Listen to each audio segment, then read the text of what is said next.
안녕하세요. 저는 얼마 전 귀여운 딸을 얻었고 지금은 딸아이 키우는 재미에 빠진 초보 아빠입니다.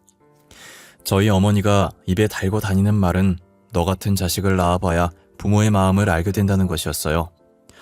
저만큼이나 천반직축인 딸을 보니 저희 어머니의 마음이 어느 정도 이해가 되더라고요.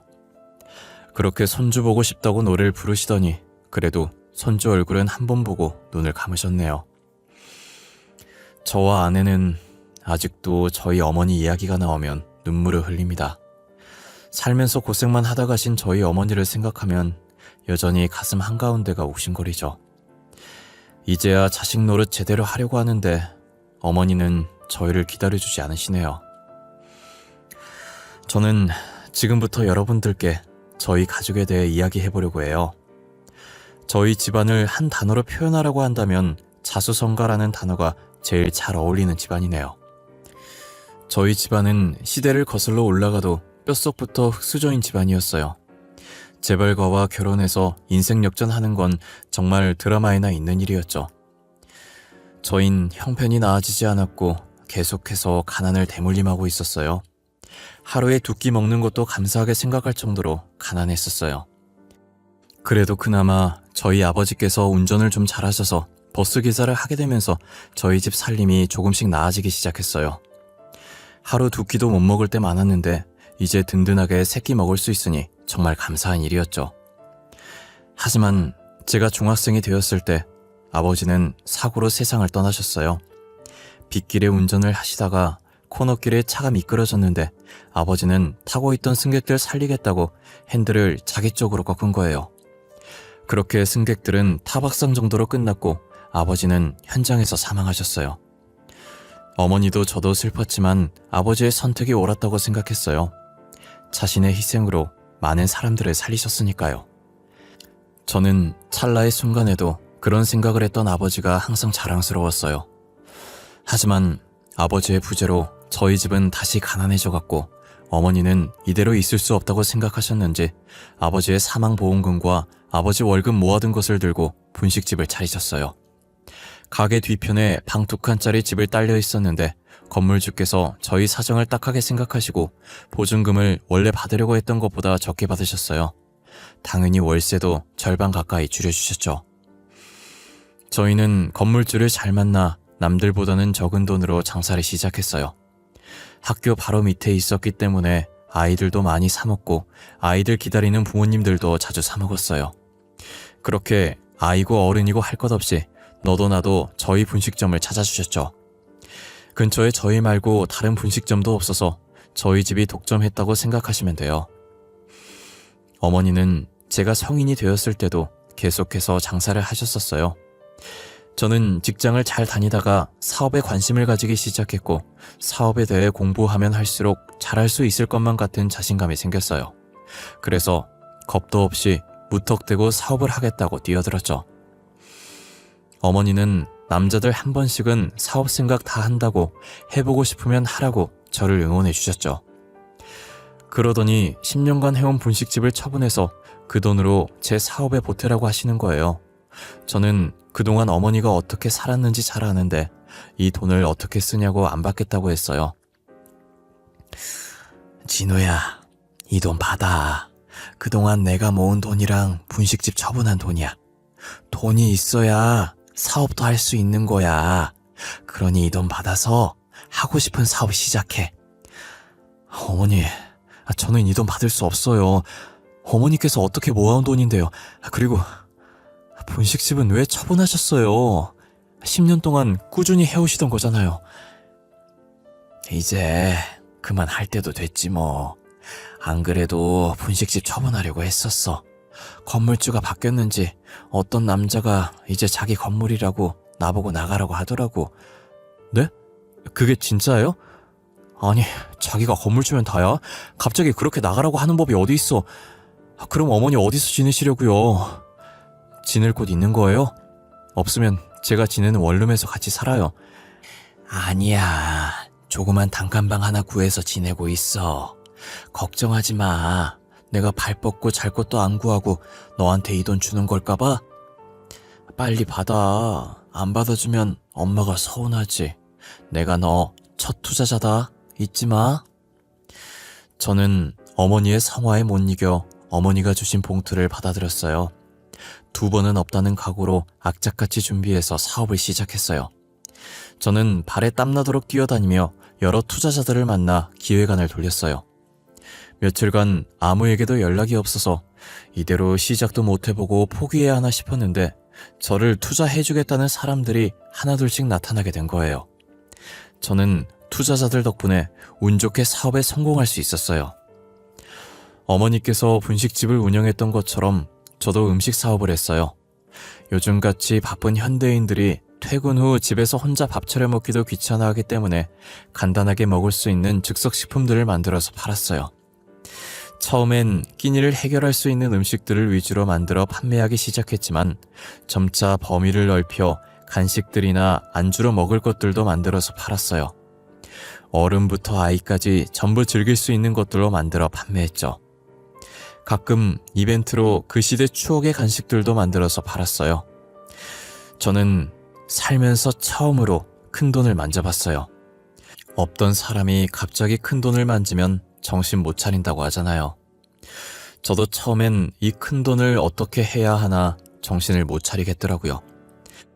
부자들이 보면 고작 이 돈 가지고 그렇게 유난이냐고 하겠지만 저는 난생 처음 만져보는 돈이라 우리나라에서 제일 돈이 많은 부자가 된 기분이었어요. 한참 정신 못 차리고 있을 때 어머니 얼굴이 눈앞을 지나갔고 저는 마음가짐을 다시 잡았어요. 사람 일이라는 게 언제 어디서 어떤 일이 생길지 모르는 것이니 어머니께 받았었던 돈은 다시 돌려드리고 나머지는 모아두기로 했어요. 저는 큰 돈을 만지면서도 사업에 성공했다는 실감이 들지 않았는데 같은 업계 기업가들과 만남이 잦아지면서 서서히 실감을 하기 시작했어요. 평소에 저 혼자 알고 있던 대표들도 실제로 만나 인사하게 되니 이게 꿈인가 생시인가 구분이 잘 되지 않아 괜히 볼도 꼬집어보고 그랬어요. 이분들과 제가 감히 어깨를 나란히 해도 되는 건지 이렇게 말을 섞어도 되는 건지 오만 가지 생각을 하면서 속으로 얼마나 호들갑을 떨었는지 몰라요. 그분들과 인사하면서 악수하는데 손끝이 찌릿찌릿했어요. 그래도 처음이 어색하지 몇 번 그런 모임에 참석하고 나니 나름 적응이 되더라고요. 아무래도 사업을 하려면 인맥이 있어야 해서 귀찮아도 인맥을 쌓기 위해 모임을 빠지지 않고 나갔어요. 경험이 쌓이면서 시야도 넓어지고 긴장도 되지 않았고 천천히 주변을 둘러보는 여유도 생겼죠. 그래도 몇 번 나갔다고 사람들이 저를 하나둘씩 알아보기 시작하더라고요. 항상 제가 먼저 가서 인사하고 말 걸었는데 이젠 제게 먼저 말 걸어주시는 분들도 계셨어요. 역시 말을 해보니 원래 부자였던 사람이랑 이제 돈 조금 만져본 사람이랑은 확실히 달랐어요. 그분들과 제가 사는 세계는 정말 천지 차이더라고요. 저는 그 사이에서 주눅들 뻔했지만 모르는 건 모른다고 당당하게 나가기로 했어요. 모르는 걸 사실대로 말하고 새롭게 배우는 건 창피한 일이 아니잖아요. 용기가 없어서 모르는 걸 모른다고 하지 못하는 게 창피한 일이죠. 저는 모임에서 많은 것을 배웠고 또 특별한 인연을 만났어요. 그 인연은 바로 유명한 기업의 딸이자 지금 제 아내인데요. 아내는 당시 제가 재벌가들 사이에서 기죽지 않고 몰랐다고 또 하나 배워간다고 말하는 모습이 너무 당당해 보이고 보기 좋았대요. 보통은 기 죽이려고 일부러 하는 말들이어서 그들의 기에 눌려 주눅들기 마련인데 제가 오히려 능글맞게 웃으면서 당당하게 대처하니 멋있었다더라고요. 다른 사람들과는 다르다는 느낌을 받았고 그런 제게 반해서 적극적으로 대시를 했다고 하더라고요. 아내는 중요한 자리일 때만 부모님 얼굴에 먹칠하지 않으려고 명품으로 빼입고 다니지만 평소에는 부잣집 딸이라는 걸 까먹을 만큼 수수하게 지냈어요. 먹는 것도 고급진 레스토랑보다는 길거리 음식들을 더 좋아했죠. 떡볶이를 먹을 때 얼마나 행복해하는지 몰라요. 언제부터 떡볶이를 좋아했냐고 물으니 기억은 잘 안 나는데 중학생 때부터인 것 같대요. 비교적 최근에 장모님께서 돌아가셨는데 돌아가시기 전까지는 가끔 떡볶이를 사들고 집에 왔었대요. 그때 먹었던 떡볶이가 지금까지 먹었던 떡볶이 중에 제일 맛있었다고 하더라고요. 아내는 제게 이야기하면서 돌아가신 장모님이 생각난 건지 눈가가 촉촉해지더라고요. 저와 비슷한 아픔이 있는 아내를 제가 평생 보듬어주고 싶었어요. 아내의 가정사만 듣는 건 예의가 아닌 것 같아서 제 가정사도 이야기해줬어요. 아버지가 버스 기사셨는데 사고로 돌아가셨고 어머니는 최근까지 분식집 하다가 그만두셨다고요. 아내와 저는 서로의 아픔을 누구보다 잘 이해하고 보듬어 주었어요. 저희는 남은 인생 함께 하자는 약속을 했고 결혼을 허락받기 위해 양가 부모님을 찾아갔어요. 어머니는 제가 좋으면 좋은 거라고 별다른 말 없이 흔쾌히 결혼을 허락해 주셨고 장인어른은 당연히 저희 집안을 마음에 안 들어 하셔서 결혼을 허락하지 않으셨어요. 같은 사업하는 사람으로서 집안이 얼마나 중요한지 잘 알지 않냐고 하시면서요. 저는 너무 잘 알기에 장인어른 말에 아무 말도 할 수가 없었어요.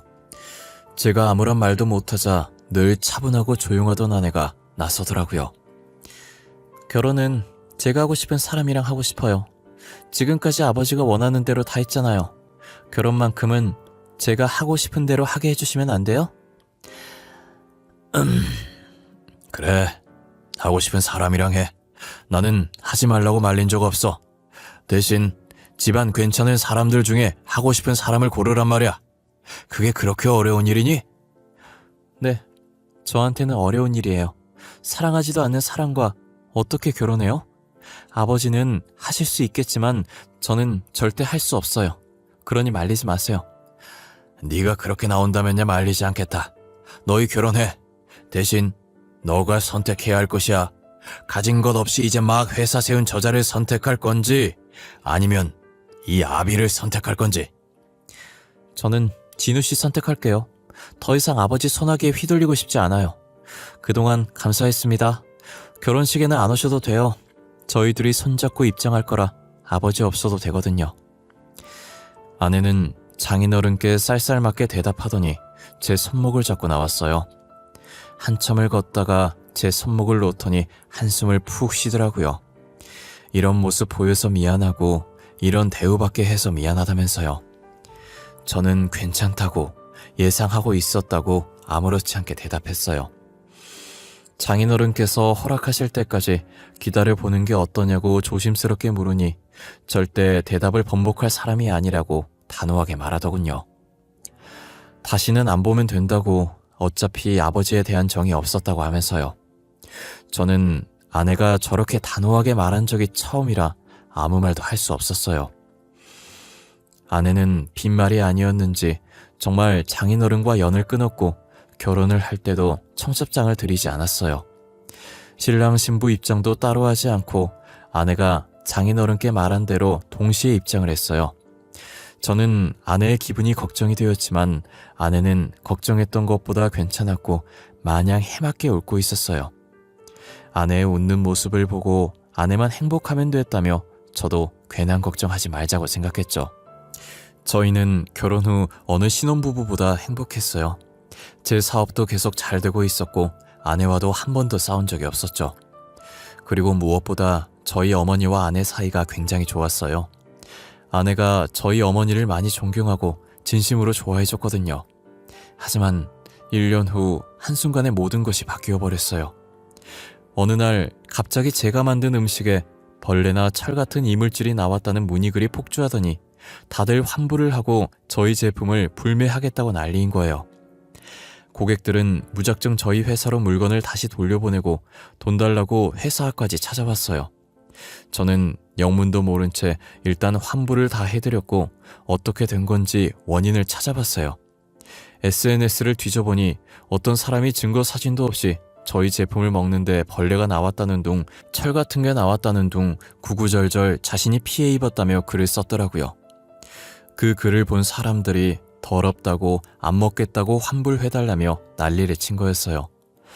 어떻게 증거 사진도 없는 저 글 하나로 이렇게까지 된 건지 모르겠지만 일단 이를 수습하기 위해 환불을 진행했어요.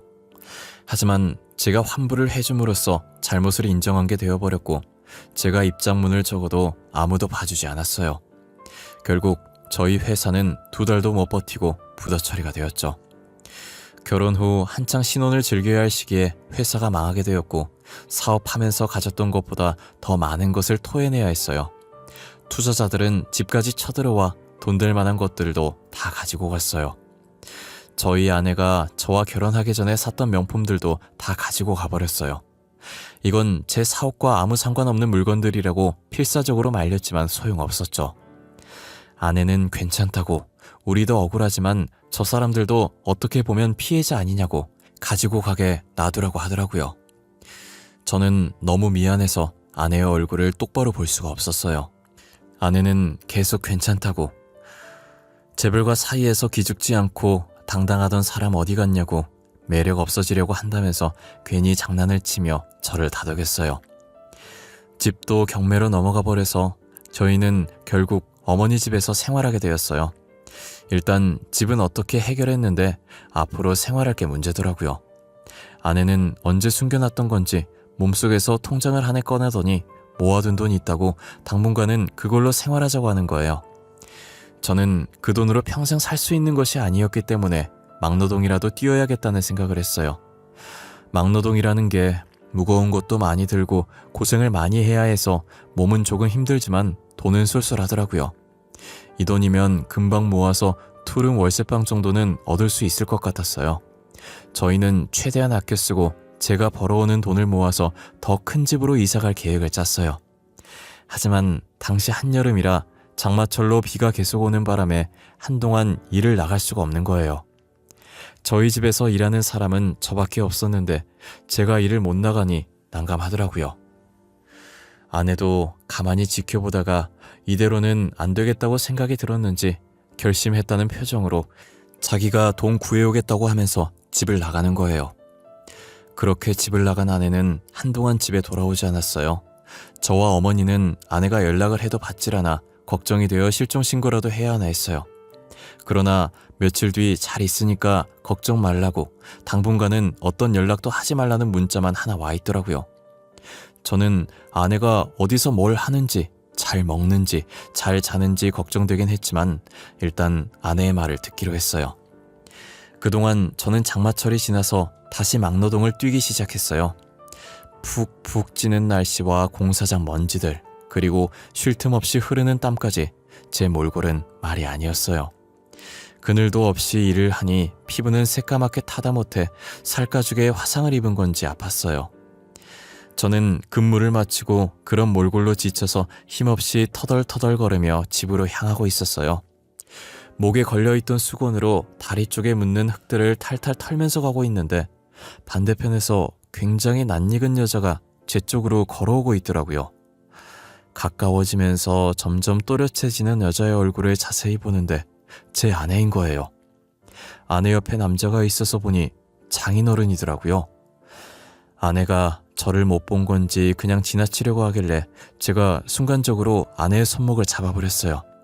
아내는 손목이 잡히자 기분 나쁘다는 표정으로 쳐다보다가 저인 걸 확인하고 놀라더라고요. 그러니 이내 불쾌하다는 표정으로 다시 바꾸고 자신의 손목을 잡고 있는 제 손을 뿌리치더라고요. 뭐야? 내 손목을 왜 잡아? 당신 변태야? 그리고 우리 끝난 사이 아니야? 헤어질 때 구질구질하게 매달리지 않기로 약속했잖아. 갑자기 왜 이래? 지연아, 너야말로 왜 그래? 우리가 언제 헤어졌다고 그러는 거야? 집엔 언제 들어오는 거야? 어머니가 너 걱정 많이 하셔. 무슨 소리야? 내가 벌레 득실거리는 집에 다시 왜 가? 혹시 나랑 헤어지고 충격받은 거야? 그래서 머리가 어떻게 된 거냐고. 제발 다시는 나랑 마주쳐도 말 걸지 마. 알겠어?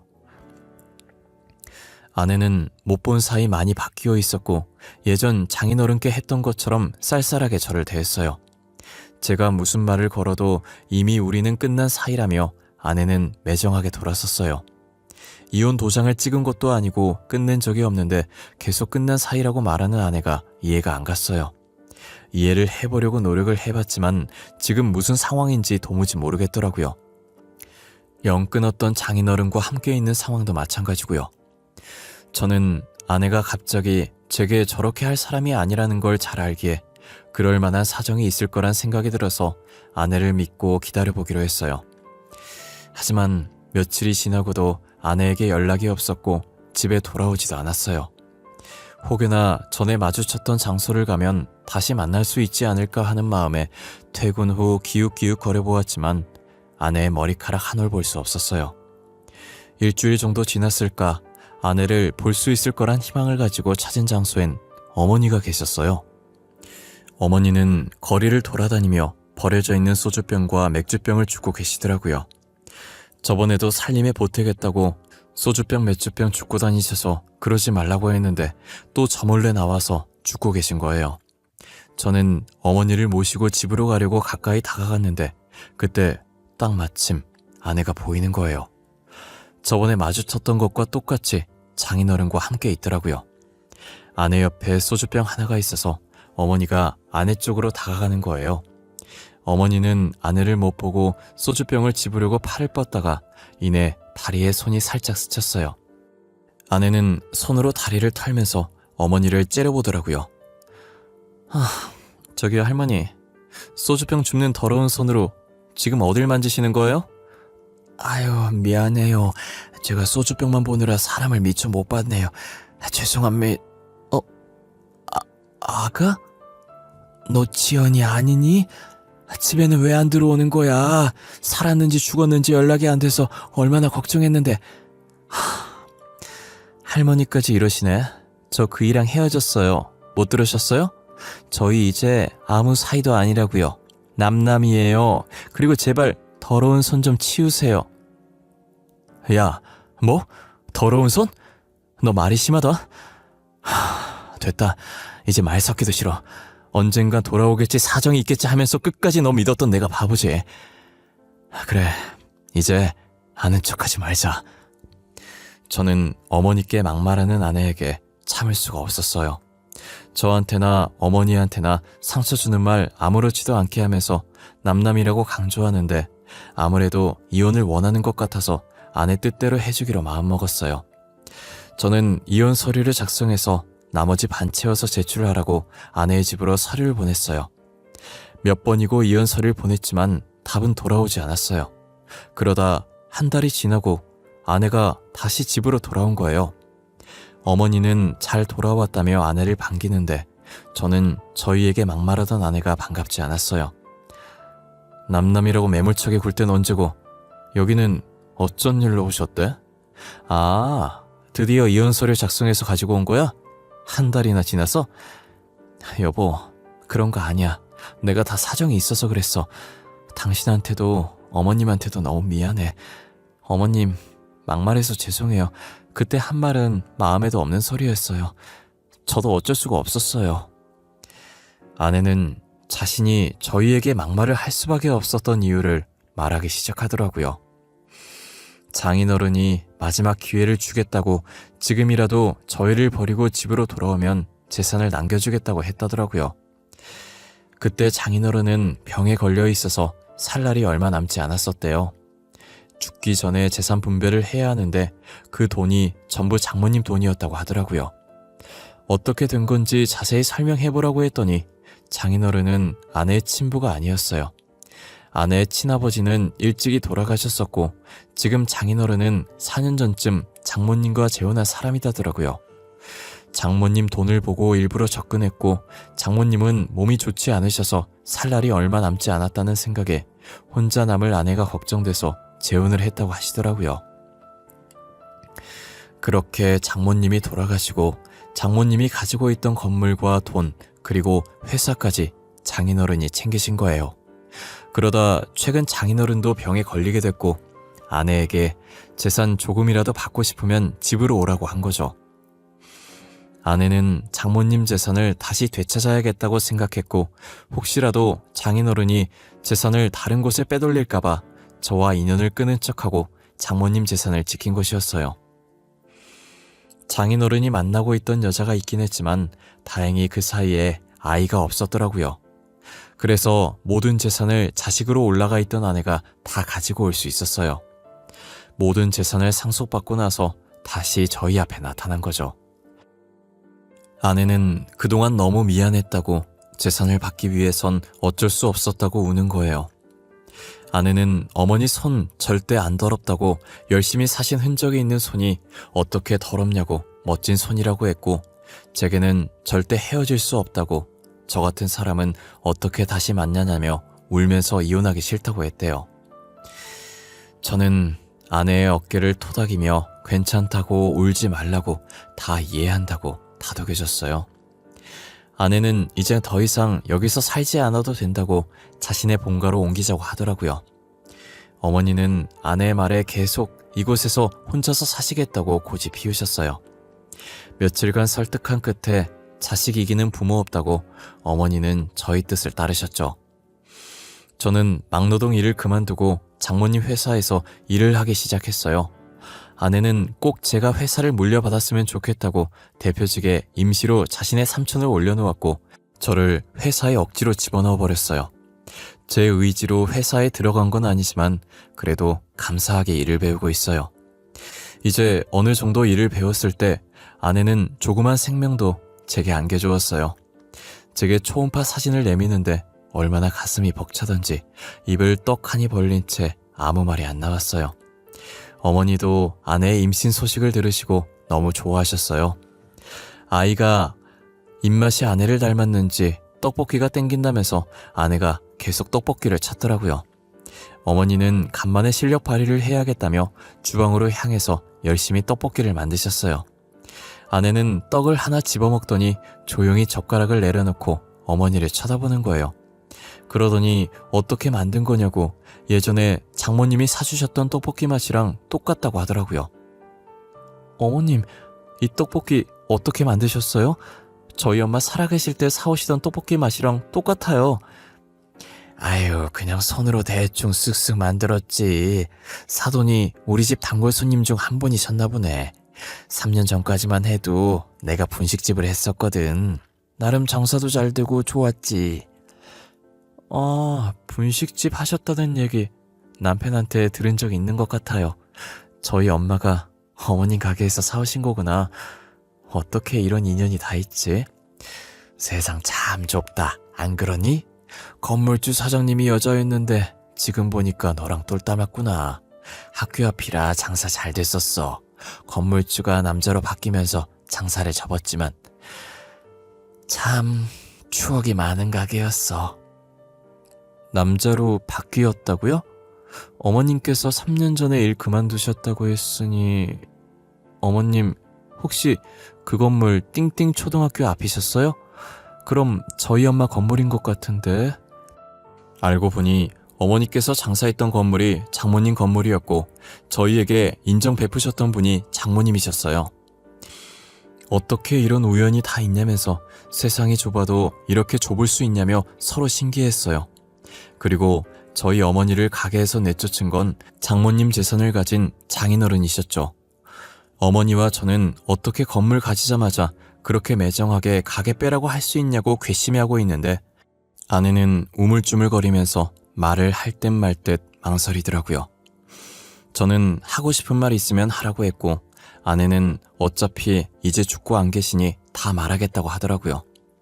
그러더니 제 회사가 망한 것도 다 장인어른 때문이라는 거예요. 증거 사진 없이 저희 회사 제품에 대해 떠들고 다닌 게 장인어른의 짓이었대요. 알바를 고용해서 그런 글들을 쓰게 하고 주문했다가 취소시키게 만들었어요. 아내도 다시 집에 들어갔을 때 장인어른에게 직접 들었다고 하더라고요. 우리처럼 힘 있으면 누군가를 한순간에 망하게 할 수 있다고 저들처럼 힘 없으면 당하는 거라고 했대요.